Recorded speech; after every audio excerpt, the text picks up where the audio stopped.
ನಮಸ್ಕಾರ ವೀಕ್ಷಕರೇ, ನಾನು ರೇಷ್ಮಾ. ನೀವು ನೋಡ್ತಾ ಇದ್ದೀರಾ ಕರ್ನಾಟಕ ಪವರ್ ಟಿವಿ ನ್ಯೂಸ್. ಇದೀಗ ಈ ದಿನದ ಪ್ರಮುಖ ಹೆಡ್ಲೈನ್. ಮೊಬೈಲ್ ಬಳಕೆ ಮಿತಗೊಳಿಸಿ ಪುಸ್ತಕ ಓದುವ ಹವ್ಯಾಸ ಬೆಳೆಸಿಕೊಳ್ಳಿ. ರಾಜೇಶ್ ನಾಯ್ಕ, ಎಳಂದೂರು. ಪಟ್ಟಣದ ಕರ್ನಾಟಕ ಪಬ್ಲಿಕ್ ಸ್ಕೂಲ್ನಲ್ಲಿ ಜಿಲ್ಲಾ ಕಾನೂನು ಸೇವೆಗಳ ಪ್ರಾಧಿಕಾರ, ಜಿಲ್ಲಾ ಕನ್ನಡ ಸಾಹಿತ್ಯ ಪರಿಷತ್ತು, ಮಹಿಳಾ ಮತ್ತು ಮಕ್ಕಳ ಕಲ್ಯಾಣ ಇಲಾಖೆ ಹಾಗೂ ರಾಧಿ ಪ್ರತಿಷ್ಠಾನದ ಸಂಯುಕ್ತ ಆಶ್ರಯದಲ್ಲಿ ನಡೆದ ಮೊಬೈಲ್ ಬಿಡಿ ಪುಸ್ತಕ ಹಿಡಿ ಸಂವಾದ ಕಾರ್ಯಕ್ರಮವನ್ನು ಜಿಲ್ಲಾ ಕಾನೂನು ಸೇವೆಗಳ ಪ್ರಾಧಿಕಾರದ ಸದಸ್ಯ ಕಾರ್ಯದರ್ಶಿ ಹಾಗೂ ಹಿರಿಯ ಸಿವಿಲ್ ನ್ಯಾಯಾಧೀಶ ಶ್ರೀ ಈಶ್ವರ್ ನೆರವೇರಿಸಿದರು. ನಂತರ ಮಾತನಾಡಿ, ವಿದ್ಯಾರ್ಥಿಗಳು ಮೊಬೈಲ್ ಬಳಕೆಯನ್ನ ಕಡಿಮೆ ಮಾಡಿ ಪುಸ್ತಕ ಓದುವ ಹವ್ಯಾಸವನ್ನ ಬೆಳೆಸಿಕೊಳ್ಳಬೇಕೆಂದು ಹೇಳಿದರು. ಸಂಪನ್ಮೂಲ ವ್ಯಕ್ತಿ ಹಾಗೂ ರಾಧಿ ಪ್ರತಿಷ್ಠಾನ ಸಂಸ್ಥಾಪಕ ರಾಜೇಶ್ ನಾಯ್ಕ್ ಜಿಆರ್ ಮೊಬೈಲ್ ದುಷ್ಪರಿಣಾಮಗಳು ಹಾಗೂ ಪುಸ್ತಕ ಓದಿನ ಮಹತ್ವದ ಕುರಿತು ಸಂವಾದದ ಮೂಲಕ ಮಾಹಿತಿ ನೀಡಿದರು. ಜಿಲ್ಲಾ ಕನ್ನಡ ಸಾಹಿತ್ಯ ಪರಿಷತ್ ಅಧ್ಯಕ್ಷ ಶೈಲಕುಮಾರ್ ಎಂ ರಾಧಿ ಪ್ರತಿಷ್ಠಾನ ವತಿಯಿಂದ 50 ಪುಸ್ತಕಗಳನ್ನು ಶಾಲೆಯ ಗ್ರಂಥಾಲಯಕ್ಕೆ ನ್ಯಾಯಾಧೀಶರಿಂದ ವಿತರಣೆ ಮಾಡಿಸಿದರು. ನಂತರ ಮಾತನಾಡಿ, ಪುಸ್ತಕ ಓದುವುದು ವ್ಯಕ್ತಿಯ ಸರ್ವತೋಮುಖ ಬೆಳವಣಿಗೆಗೆ ಅತ್ಯುತ್ತಮ ಸಾಧನವಾಗಿದೆ. ಪುಸ್ತಕಗಳಿಂದ ಜ್ಞಾನ, ಸಾಮಾನ್ಯ ಅರಿವು, ಏಕಾಗ್ರತೆ, ನೆನಪಿನ ಶಕ್ತಿ ಹಾಗೂ ಭಾಷಾ ಕೌಶಲ್ಯ ವೃದ್ಧಿಯಾಗುತ್ತದೆ ಎಂದು ತಿಳಿಸಿದರು. ವೈದ್ಯರಾದ ಡಾಕ್ಟರ್ ಶ್ರೀಧರ್ ಮಾತನಾಡಿ, ಪುಸ್ತಕ ಓದುವುದು ಮಾನಸಿಕ ಆರೋಗ್ಯಕ್ಕೆ ಅತ್ಯಂತ ಪ್ರಯೋಜನಕಾರಿ ಅಭ್ಯಾಸವಾಗಿದೆ. ಪ್ರತಿದಿನ ಸ್ವಲ್ಪ ಸಮಯ ಪುಸ್ತಕ ಓದುವುದರಿಂದ ಒತ್ತಡ, ಆತಂಕ ಮತ್ತು ಖಿನ್ನತೆ ಕಡಿಮೆಯಾಗುತ್ತದೆ ಎಂದರು. ಅಧ್ಯಕ್ಷತೆ ವಹಿಸಿದ್ದ ಆರ್ ನಂಜುಂಡಯ್ಯ ಮಾತನಾಡಿ, ಪುಸ್ತಕಗಳು ನಮ್ಮ ಜೀವನದ ನಿಜವಾದ ಗೆಳೆಯರು. ಮೊಬೈಲ್ ಬಳಕೆಯನ್ನು ಅಗತ್ಯಕ್ಕೆ ಮಾತ್ರ ಸೀಮಿತಗೊಳಿಸಿ ಶಾಲೆಯಲ್ಲಿ ಓದಿನ ಸಂಸ್ಕೃತಿಯನ್ನ ಬೆಳೆಸಲು ಎಲ್ಲರೂ ಕೈಜೋಡಿಸಬೇಕು. ಮೊಬೈಲ್ ಬಿಡಿ, ಪುಸ್ತಕ ಹಿಡಿ ಎಂಬ ಸಂದೇಶವನ್ನ ಪ್ರತಿಯೊಬ್ಬ ವಿದ್ಯಾರ್ಥಿಯು ತಮ್ಮ ಜೀವನದಲ್ಲಿ ಅಳವಡಿಸಿಕೊಳ್ಳಬೇಕೆಂದು ಹೇಳಿದರು. ಕಾರ್ಯಕ್ರಮದಲ್ಲಿ ತಾಲೂಕು ಕನ್ನಡ ಸಾಹಿತ್ಯ ಪರಿಷತ್ ಅಧ್ಯಕ್ಷ ನಾಗೇಂದ್ರ, ಆರೋಗ್ಯ ಇಲಾಖೆ ಮೋಹನ್ ಕುಮಾರ್, ಸಿಡಿಪಿಒ ಇಲಾಖೆಯ ತ್ರಿವೇಣಿ, ಎಸ್ಡಿಎಂಸಿ ಅಧ್ಯಕ್ಷರು ಜೈಗುರು, ಶಿಕ್ಷಕರಿಂದ ಹಾಗೂ ವಿದ್ಯಾರ್ಥಿಗಳು ಭಾಗವಹಿಸಿದ್ದರು. ವರದಿ ಗೂಳಿಪುರ, ಮಣಿಕಂಠ ನಾಯಕ್. ಮತ್ತೆ ಭಾಷಾ ಜ್ಞಾನ, ಭಾಷೆನ ಬರೀ ಈಗ ನಾವು ಮದರ್ ಟಂಗ್ ಏನು ಕನ್ನಡ, ಬರೀ ಅದಕ್ಕೊಂದಕ್ಕೆ ಸೀಮಿತ ಅಲ್ಲ, ಎಲ್ಲ ಹಲವು ಭಾಷೆಗಳನ್ನ ಕಲಿಯೋದಕ್ಕೆ ಸಹಕಾರಿಯಾಗ್ತದೆ. ಮತ್ತೆ ವಿಶ್ವದ ಜ್ಞಾನ ಲಭ್ಯತೆ, ಈಗ ಪ್ರಪಂಚದಿಂದ ಏನೇನು ನಡೆಯುತ್ತೆ ವಿದ್ಯಮಾನಗಳು, ಸಾಮಾನ್ಯ ಜ್ಞಾನದ ಬಗ್ಗೆ ಅಂದ್ರೆ ಈ ಒಂದು, ಮತ್ತೆ ಸಮಸ್ಯೆ ಪರಿಹರಿಸುವ ಕೌಶಲ್ಯ, ಅಂದ್ರೆ ಸಮಸ್ಯೆ ಬಿಡಿಸ್ಕೊಳ್ಳೋದು. ಸಮಸ್ಯೆಯನ್ನ ನೀವು ಯಾವ ಸಮಸ್ಯೆ ಇದ್ರೆ ತಕ್ಷಣದಲ್ಲಿ ನೋಡ್ಬೋದು ಅಲ್ಲ, ನೋಡ್ತೀವಿ. ಅಂದ್ರೆ ಇದು ಅನುಕೂಲಗಳು. ಈ ಅನುಕೂಲಗಳನ್ನ ನಮಗೆ ಸಮಸ್ಯೆ ಆಗ್ತದೆ ಅಂದ್ರೆ ವಿದ್ಯಾರ್ಥಿಗಳ ಶೈಕ್ಷಣಿಕ ಚಟುವಟಿಕೆಯಲ್ಲಿ ಅಡಚಣೆ. ನೀವು ಪ್ರತಿಯೊಂದು ಊಟ ತಿಂದಿರ್ಬೇಕಾದ್ರೆ ಮೊಬೈಲ್ ಇಟ್ಕೊಳ್ಳೋದು, ನಿದ್ರೆ ಮಾಡಿ ಮುಂಚೆ ಮೊಬೈಲ್ ಇಟ್ಕೊಳ್ಳೋದು, ಇದು ತಮ್ಮ ಶೈಕ್ಷಣಿಕದಲ್ಲಿ ಮಕ್ಕಳಿಗೆ ಅಡಚಣೆ.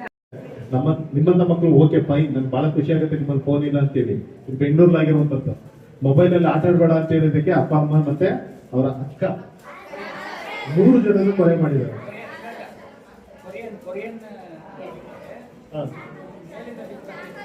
ಕೊರಿಯನ್ ಇದ್ರ ಮೇಲೆ ಮಿಸ್ತಿತ್ತು.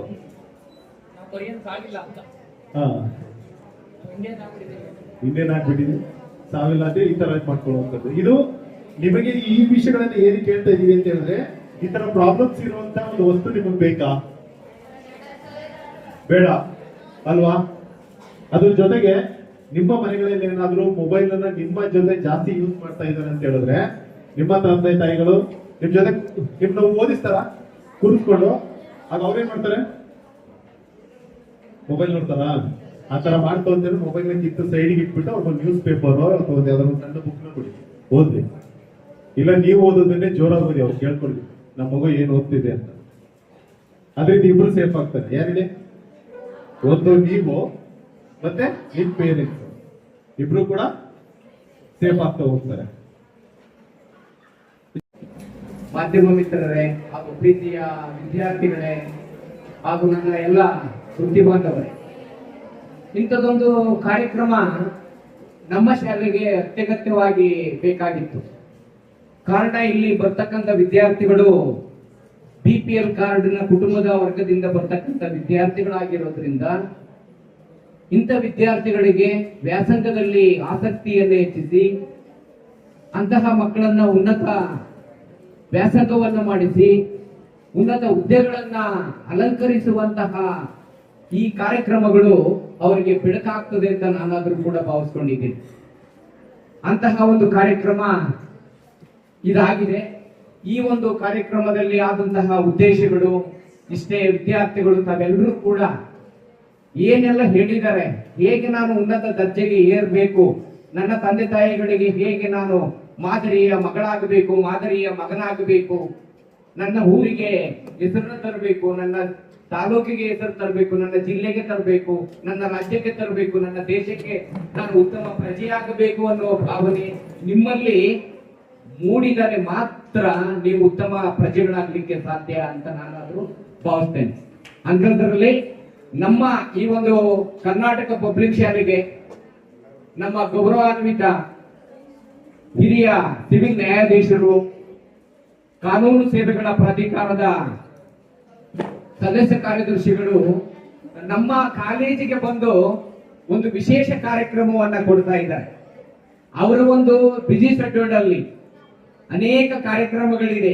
ಆದ್ರೂ ಕೂಡ ನನ್ನ ವಿದ್ಯಾರ್ಥಿಗಳಿಗೆ ಇಂತಹ ಸಂದೇಶವನ್ನ ಕೊಟ್ರೆ ಆ ಮಕ್ಕಳು, ಸಾವಿರಾರು ಮಕ್ಕಳು ಉನ್ನತ ಸ್ಥಾನಕ್ಕೆ ಹೋಗ್ತಾರೆ ಅನ್ನೋ ಭಾವನೆಯಿಂದ ಅವರ ಅಮೂಲ್ಯವಾದ ಒಂದು ಸಮಯವನ್ನ ಇಲ್ಲಿಗೆ ದಾರಿ ಹರಿದಿದ್ದಾರೆ. ಅವರ ಅಮೂಲ್ಯವಾದ ಈ ಸಮಯವನ್ನ ತಾವುಗಳು ಬಳಸಿಕೊಂಡು ಉನ್ನತ ವ್ಯಾಸಂಗವನ್ನ ಮಾಡಿ ನಿಮಗೆಲ್ಲರೂ ಕೂಡ ಶುಭವಾಗಲಿ. ಜೊತೆಗೆ ಈ ಮೊಬೈಲ್ ಬಿಡಿ, ಪುಸ್ತಕ ಹಿಡಿ ಇವತ್ತು ಸರ್ಕಾರ ಮಾಡಿದೆ. ಆದ್ರೆ ಹಿಂದಿನ ದಿನದಲ್ಲಿಯೇ ಕೂಡ ಡಾಕ್ಟರ್ ಬಿ ಆರ್ ಅಂಬೇಡ್ಕರ್ ಅವರು ಹರಿದ ಬಟ್ಟೆ ಇದ್ದರೂ ಚಿಂತೆ ಇಲ್ಲ, ಹರಿದ ಬಟ್ಟೆ ಇದ್ದರೂ ಚಿಂತೆ ಇಲ್ಲ, ನಿನ್ನ ಕೈಯಲ್ಲಿ ಒಂದು ಪುಸ್ತಕವಿರಲಿ. ಯಾಕೆ ಅಂತ ಹೇಳಿದ್ರೆ ಈಗ ಎಲ್ಲವನ್ನು ಕೂಡ ಹೇಳಿದ್ದಾರೆ. ಪುಸ್ತಕದಿಂದ ನಮಗೆ ಏನು ಬರುತ್ತದೆ, ಜ್ಞಾನಾರ್ಜನೆ ಆಗ್ತದೆ, ಬದುಕಲಿಕ್ಕೆ ದಾರಿ ತೋರಿಸಿಕೊಡುತ್ತದೆ, ಎಲ್ಲಿ ವೇದಿಕೆಯಲ್ಲಿ ಒಂದೊಂದು ಅವಕಾಶಗಳನ್ನ ಬಳಸಿಕೊಂಡು ನಾವು ಸಮಾಜ ಸೇವೆಯನ್ನ ಮಾಡಲಿಕ್ಕೆ ಕಾರಣ ಆಗ್ತದೆ ಅನ್ನೋದನ್ನ ನಿಮ್ಗೆ ತಿಳಿಸ್ಕೊಟ್ಟಿದ್ದಾರೆ. ಅಂಥದ್ರಲ್ಲಿ ನಮ್ಮ ರಾಜೇಶ್ ಅವರು, ನಾನು ಕನ್ನಡ ಸಂಸ್ಕೃತಿ ಇಲಾಖೆ ಸಹಾಯಕ ನಿರ್ದೇಶಕರಾಗಿದ್ದಾಗ ಕಳೆದ ವರ್ಷನೂ ಕೂಡ ನಿಮ್ಮ ಶಾಲೆಗೆ ಇಂಥದೊಂದು ಅಗತ್ಯವಾದ ಒಂದು ಮೊಬೈಲ್ ಅನ್ನ ಬಿಡಿ ಅನ್ನೋ ಕಾರ್ಯಕ್ರಮ ಮಾಡಬೇಕು ಅಂತ ಕೇಳ್ಕೊಂಡಿದ್ರು. ಅಂತಹ ಒಂದು ಸಂದರ್ಭ ಈಗ ಒದಗಿ ಬಂದಿದೆ. ಅಂತಹ ಒಂದು ನಮ್ಮ ರಾಜೇಶ್ ಸ್ನೇಹಿತರು ಅತ್ಯುತ್ತಮ ಸಮಾಜ ಸೇವಕರು. ಈ ಸಮಾಜ ಸೇವೆಯನ್ನ ಮಾಡೋದು ಅಷ್ಟೊಂದು ಸುಲಭ ಅಲ್ಲ. ಯಾಕೆಂದ್ರೆ ಅದಕ್ಕೆ ಮನಸ್ಸಿರಬೇಕು, ಮಾರ್ಗದರ್ಶನ ಇರಬೇಕು, ಒಳಗಡೆ ಹೃದಯವಂತಿಕೆ ಇರಬೇಕು. ಆ ಹೃದಯವಂತಿಕೆ ಇದ್ದಾಗ ಮಾತ್ರ ಇಂಥ ಕೆಲಸಗಳನ್ನ ಮಾಡ್ಲಿಕ್ಕೆ ಸಾಧ್ಯ. ನಮ್ಮ ಒಂದು ಗ್ರಂಥಾಲಯಕ್ಕೆ ರಾಜೇಶ್ ಅವರು ನಮ್ಮ ಗೌರವಾನ್ವಿತ ನ್ಯಾಯಾಧೀಶರ ಮುಖಾಂತರ ನನಗೆ ಅನೇಕ ಪುಸ್ತಕಗಳನ್ನ ಉಡುಗೊರೆಯಾಗಿ ಶಾಲೆಗೆ ಕೊಟ್ಟಿದ್ದಾರೆ.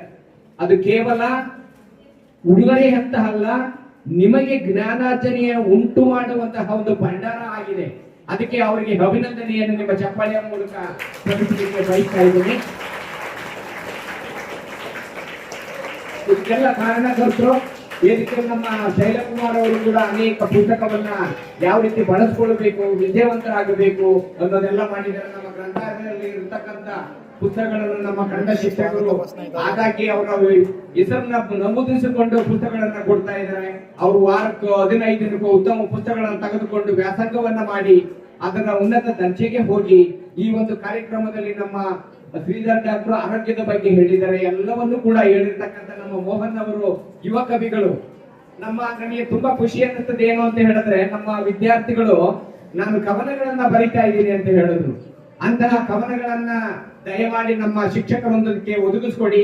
ಆ ಕವನಗಳನ್ನ ನಾನು ಪತ್ರಿಕೆಯಲ್ಲಿ, ಮಾಧ್ಯಮಗಳಲ್ಲಿ ನಿಮ್ಮ ಒಂದು ಪುಸ್ತಕದ ರೂಪದಲ್ಲಿ ಬಿಡುಗಡೆ ಮಾಡಲಿಕ್ಕೆ ನಾನು ಸತ ಪ್ರಯತ್ನವನ್ನ ಮಾಡ್ತೀನಿ. ನಮ್ಮ ಶಿಕ್ಷಕರೊಂದವರು ಕೂಡ ಉತ್ತಮವಾದ ಒಂದು ಪಾಠ ಪ್ರವಚನಗಳನ್ನ ಮಾಡ್ತಾ ಇದ್ದಾರೆ. ಇಂತಹ ವಿದ್ಯಾರ್ಥಿಗಳು ನಮಗೆ ದೊರೆತಿರ್ತಕ್ಕಂಥದ್ದು ನಮಗೆ ಹೆಮ್ಮೆ ಅನಿಸ್ಕೊಳ್ತಾ, ಇಂತಹ ಅತ್ಯಂತ ಗೌರವಾನ್ವಿತರು ನಮ್ಮೆಲ್ಲರಿಗೂ ಕೂಡ ಒಳ್ಳೆ ಸಂದೇಶವನ್ನ ಕೊಟ್ಟಿದ್ದಾರೆ.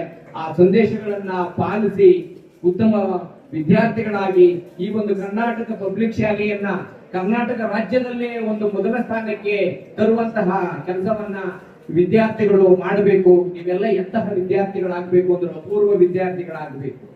ಅಪೂರ್ವ ವಿದ್ಯಾರ್ಥಿಗಳಾಗಲಿಕ್ಕೆ ನಮ್ಮ ಕಾಣಿಕೆಯನ್ನು ಕೂಡ ನಾವು ಮಾಡ್ತೀವಿ. ನಿಮ್ಮೆಲ್ಲರ ಒಂದು ಕಲಿಕೆಗೆ ಪೂರಕವಾದ ವಾತಾವರಣವನ್ನು ಸೃಷ್ಟಿ ಮಾಡ್ತೀವಿ ಅಂತ ಹೇಳ್ತಾ ಈ ಕಾರ್ಯಕ್ರಮ ಯಶಸ್ವಿಯಾಗಿ ಮೂಡಿ ಬಂದಿದೆ.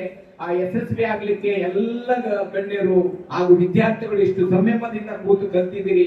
ನನ್ನ ವೃತ್ತಿ ಬಾಂಧವರು ಕೂಡ ಅನೇಕ ರೀತಿಯಲ್ಲಿ ಶ್ರಮವನ್ನ ಪಡ್ತಾ ಇದ್ದಾರೆ. ಅವರೆಲ್ಲರಿಗೂ ಕೂಡ ನಿಮ್ಮೆಲ್ಲರ ಜೋರಾದ ಚಪ್ಪಾಳೆಯ ಮೂಲಕ ಅಭಿನಂದನೆಯನ್ನು ಸಲ್ಲಿಸಿ ನನ್ನ ಮಾತನ್ನು ಮುಗಿಸುತ್ತಿದ್ದೇನೆ. ಅವರಿಗೆ ಊಟದ ಡಬ್ಬಿ ಊಟ ಹೇಳಕ್ ಬಿಡ್ತಿರ್ಲಿಲ್ಲ, ಗಾಡಿ ಕೊಟ್ಟರೆ ಎಳದಾಚೆ ಬಿಸಾಕ್ತಾ ಇದ್ರು. ಕೊಡಬಾರದ ಹಿಂಸೆ ಕೊಟ್ಟರು. ಅಕ್ಷರದ ಹಂಬಲ ಬಾಬಾ ಸಾಹೇಬರನ್ನ ನಿರ್ಮಾಣ ಮಾಡುತ್ತೆ. ನೆನ್ಪಿಟ್ಕೊಡಿ, ಅಕ್ಷರದ ಬೆನ್ನ ಹತ್ತಬೇಕು. ನೀವು ಹೇಗೆ ಹತ್ತಬೇಕು ಅಂದ್ರೆ ಬಹಳ ಸರಳ ಇದೆ. ತಾಯಿ ಮಗುವಿಗೆ ಹಾಲು ಕೊಡ್ತಾಳೆ, ಯಾಕಂದ್ರೆ ಜೀರ್ಣ ಆಗುತ್ತೆ ಅಂತ. ಬೆಳೀತಾ ಬೆಳೀತಾ ಗಟ್ಟಿಯಾದ ಆಹಾರ ಕೊಡ್ತಾ ಹೋಗ್ತಾಳೆ. ಹಾಗೆ ನೀವು ಸಣ್ಣ ಸಣ್ಣ ಕಥೆ ಪುಸ್ತಕಗಳನ್ನ ನಿಮ್ಮ ಲೆವೆಲ್ಗೆ, ಸಣ್ಣ ಸಣ್ಣ ಕಥೆ ಪುಸ್ತಕಗಳನ್ನ ನಿಮ್ಮ ಶಾಲೆಯ ಗ್ರಂಥಾಲಯದಿಂದ ಎರವಲು ತೆಗೆದುಕೊಂಡು ಪ್ರತಿ ಭಾನುವಾರ ದಯವಿಟ್ಟು ಓದಿ. ಎರವಲು ತಗೊಂಡೋಗಿ, ನಿಮ್ಗೆ ಬೇಕಾದ ಪುಸ್ತಕ ತಗೊಂಡೋಗಿ, ಅದ್ರಲ್ಲಿ ಕಥೆಗಳಿದೆ, ಕಥೆಗಳನ್ನ ಓದಿ ನಿಮ್ಗೆ ಹೇಳ್ತಾ ಇರೋದು. ಸೀದಾ ತಗೊಂಡವನು ಸಂವಿಧಾನದ ಪುಸ್ತಕ ಹಿಡ್ಕೊಂಡು ಹೋಗ್ತೀವಿ ಅಂದ್ರೆ ನಿಮ್ಗೆ ಅರ್ಥ ಆಗಲ್ಲ. ಕಥೆಗಳನ್ನ ಓದಿ. ಕಥೆ ಯಾಕೆ ಓದಬೇಕು ಅಂತ ಹೇಳಿದ್ರೆ ಕಲ್ಪನಾ ಶಕ್ತಿ ವಿಕಾಸ ಆಗುತ್ತೆ. ನಿಮ್ ಕಲ್ಪನಾ ಶಕ್ತಿ ವಿಕಾಸ ಆಗ್ತಾ ಆಗ್ತಾ ಸ್ವಲ್ಪ ವಿಚಾರಗಳನ್ನ ಓದಕ್ ಪ್ರಾರಂಭ ಮಾಡಿ. ವಿಚಾರಕ್ಕೆ ನಿಮಗೂ ಸಂಬಂಧ ಶುರುವಾಗುತ್ತೆ. ನೀವು ವೈಚಾರಿಕರಾಗ್ತೀರಿ. ನಿಮ್ ವಿಚಾರ ಗೊತ್ತಾಗ್ತಾ ಬರೆಯೋದಕ್ಕೆ ಪ್ರಾರಂಭ ಮಾಡಿ. ಯಾಕೆಂತ ಹೇಳಿದ್ರೆ ಬರೆಯೋದು ಅಣ್ಣ ತಮ್ಮ ಇದ್ದಂಗೆ. ಬರೆಯುವ ಸಾಮರ್ಥ್ಯ ಬಂದರೆ ವಿಚಾರದಲ್ಲಿ ನಿಮ್ಗೆ ಪ್ರಬುದ್ಧತೆ ಬಂತು ಅಂತ. ಬಾಬಾ ಸಾಹೇಬ್ ಎಷ್ಟು ಓದಿದ್ರ ಅದಕ್ಕಿಂತ ಹೆಚ್ಚು ಬರೆದಿದ್ದಾರೆ, ನೆನಪಿರ್ಲಿ. 24 ಸಂಪುಟಗಳಷ್ಟು ಬರಹ ಇದೆ ಇರೋದು. ನೀವು ಅಕ್ಷರ ಕಲಿತ್ರೆ ಬರೆಯಬಹುದು, ಅಕ್ಷರ ಕಲಿತ್ರೆ ಓದಬಹುದು. ನಿಮ್ಗೆ ಓದಿಗೆ ಮಿತಿ ಇಲ್ಲ.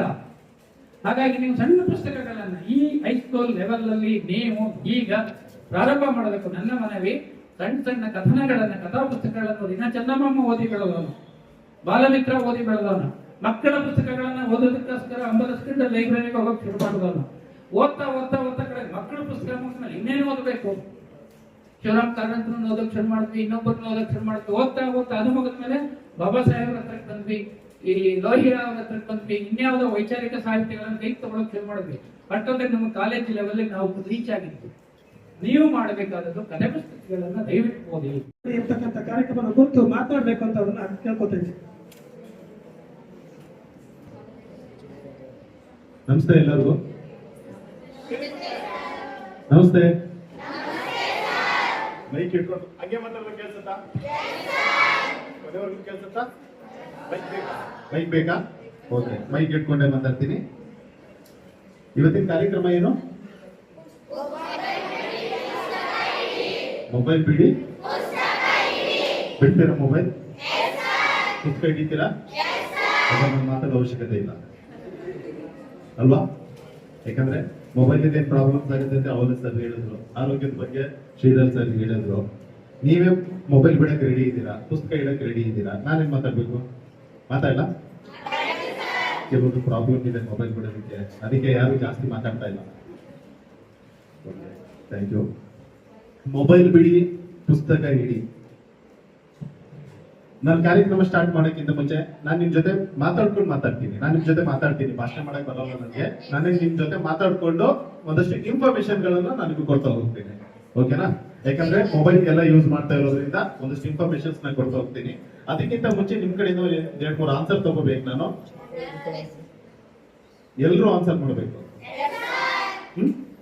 ಒಬ್ಬೊಬ್ಬರು ಕಿರಿಸ್ಬಾರ್ದು, ಒಟ್ಟಿಗೆ ಆನ್ಸರ್ ಬರಬೇಕು. ಓಕೆನಾ? ನಿಮ್ಮ ಮನೆಗಳಲ್ಲಿ ಯಾರ ಮನೆಯಲ್ಲಿ ಮೊಬೈಲ್ ಇಲ್ಲ? ಎಲ್ಲರ ಮನೇಲೂ ಮೊಬೈಲ್ ಇದೆ. ಯಾರ ಮನೆಯಲ್ಲಿ ಇಲ್ಲ? ಆಂಡ್ರಾಯ್ಡ್ ಮೊಬೈಲ್ ಇಲ್ವಾ ಅಥವಾ ಮೊಬೈಲೇ ಇಲ್ವಾ? ಕೀಪ್ಯಾಡ್ ಇದೆಯಾ? ಕೀಪ್ಯಾಡ್ ಇದ್ರೆ ಅದು ಫೋನ್ ಓಕೆ ಫೈನ್. 2 ಮನೆಯಲ್ಲಿರೋ ಭಾಷೆ ಅನ್ಸುತ್ತಲ್ಲ? ಅನ್ಸುತ್ತೆ.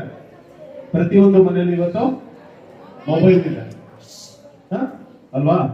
SSLC ಮಕ್ಕಳಿದ್ದೀರಾ ಇಲ್ಲಿ? SSLC ಓದಿದ್ದೀರಾ? SSLC ಓದ್ತವ್ರ ಹತ್ರ ಎಷ್ಟು ಜನ ಹತ್ರ ಮೊಬೈಲ್ ಇದೆ?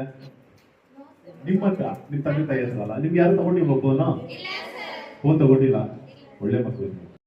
ನಮ್ಮ ಒಂದು ಏನು ಸಿಹಿ ಕಹಿಗಳನ್ನ ಹಂಚ್ಕೊಳ್ಳೋದಕ್ಕೆ ಏನೋ ಅನುಕೂಲ ಅಂದ್ರೆ ಮೊಬೈಲ್ ಅನ್ನ ಬಿಡಬೇಕು, ಹೆಚ್ಚು ಮೊಬೈಲ್ ಅನ್ನ ನಾವು ಬಳಕೆ ಮಾಡ್ಕೋಬಾರ್ದು. ಮತ್ತೆ ಈಗ ಅಪಘಾತಗಳಾಗೋ ಸಾಧ್ಯತೆ ಉಂಟು ಮೊಬೈಲ್ ನಲ್ಲಿ. ಅಪಘಾತ ಅಂದ್ರೆ ಈಗ ನೀವು ವಾಕ್ ಮಾಡ್ಕೊಂಡು ಮೊಬೈಲ್ ಅಲ್ಲಿ ಮಾತಾಡ್ಕೊಂಡು ಹೋಗ್ತಿರ್ತೀರಿ, ಯಾರಾದ್ರೂ ಅಪಘಾತ ಪಡಿಸ್ಬೋದು, ಗೊತ್ತಾಯ್ತಾ? ಅದು ಅಪಘಾತಗಳಾಗ್ಬೋದು. ಆಮೇಲೆ ಶೈಕ್ಷಣಿಕದ ಮೇಲೆ ನಿಮಗೆ ಪ್ರಭಾವ ಬೀರುತ್ತೆ. ಕಾಯಿಲೆಗಳು ಅಂದ್ರೆ ಆರೋಗ್ಯದಲ್ಲಿ ಮಾನಸಿಕ ಮತ್ತು ದೈಹಿಕವಾಗಿ ಆರೋಗ್ಯ ಕೆಡುತ್ತೆ. ಸರ್ ಅವರೇ, ಈ ಕಾರ್ಯಕ್ರಮದ ಅಧ್ಯಕ್ಷತೆ ವಹಿಸ್ತಕ್ಕಂತಹ ಆರ್ ವೆಂಕಟಯ್ಯನವರು ಮತ್ತು ನನಗೆ ಭಾಳ ದಿನಗಳಿಂದ ಭಾಳ ಸ್ನೇಹಿತರು ಸರ್. ಆಮೇಲೆ ಪುಸ್ತಕ ವಿತರಣೆಗೆ ಬಂದ ನಮ್ಮ ಅಧ್ಯಕ್ಷರು ಕನ್ನಡ ಜಿಲ್ಲಾ ಸಾಹಿತ್ಯ ಪರಿಷತ್ತು ಶೈಲಕುಮಾರ್ ಸರ್ ಅವರೇ, ರಾಜೇಶ್ ನಾಯ್ಕ್ ಅವರೇ, ಜೈಗುರು ಅವರೇ, ಇವರೆಲ್ಲ ಮೋಹನ್ ಕುಮಾರ್ ಅವರೇ, ಕುಮಾರ್ ಅವರೇ, ಈ ದಿನ ಮೊಬೈಲ್ ಬಿಡಿ ಪುಸ್ತಕ ಇಡಿ ಅನ್ನೋ ಕಾರ್ಯಕ್ರಮದಲ್ಲಿ ನಮ್ಮ ಗೌರವಾನ್ವಿತ ಹಿರಿಯ ಸಿವಿಲ್ ನ್ಯಾಯಾಧೀಶರಾದ ಈಶ್ವರ್ ಸರ್ ಅವರು ಬಹಳ ವಿಸ್ತೃತವಾಗಿ ಮಾತಾಡಿದ್ರು. ಹಾಗಾಗಿ ನಾವೇನು ಜಾಸ್ತಿ ಮಾತಾಡಲ್ಲ.